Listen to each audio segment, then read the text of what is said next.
දීර්ඝ වශයෙන් මම අනුශාසනා සිදු කරන්නේ මේ කටයුත්ත අපි ආරම්භ කරන ලබනවා මේ වෙලාවේ කඨින චීවරයේ සතසතු කරලා පූජා කිරීම ආදී කටයුතු දානේ පූජා කිරීමෙන් අනතුරුවයි සිදු වෙන්නේ.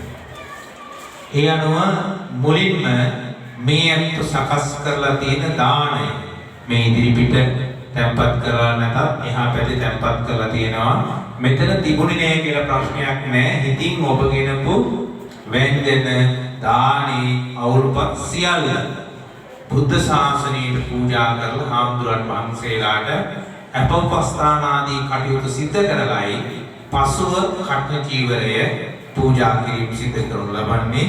මේ මහා පින්කමේ ආරම්භයේ සනිටුවන් කරමින් පිරිස තිසරණ සහිත පංචශීලයේ පිහිටවීම ඌව වෙල්ලවාය දෙපළාතේ ප්‍රධාන සංඝනායක එවැගේම ගම්බැද්ද ජනානන්දාරාම මහා විහාරස්ථානයේ ආදි කර්තෘවරයාණන් වහන්සේ නිර්මාතෘවරයාණන් වහන්සේ එවැගේම අපේ පාරිත්ත භානක විචිත්‍ර ධර්ම කතික අපේ නායක හාමුදුරුවන් වහන්සේ මේ අවස්ථාවේ පිරිස තිසරණ සහිත පංචශීලයේ පිළිපැදීමට ආරාධනා කර සිටිනවා.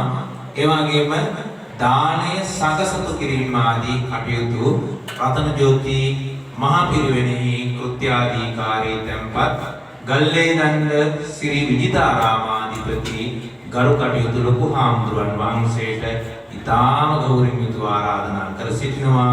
පින්වත් හැමදෙනාම නැවත වතාවක් සාදු කියලා නමස්කාරය සත්‍යයනා කරමු.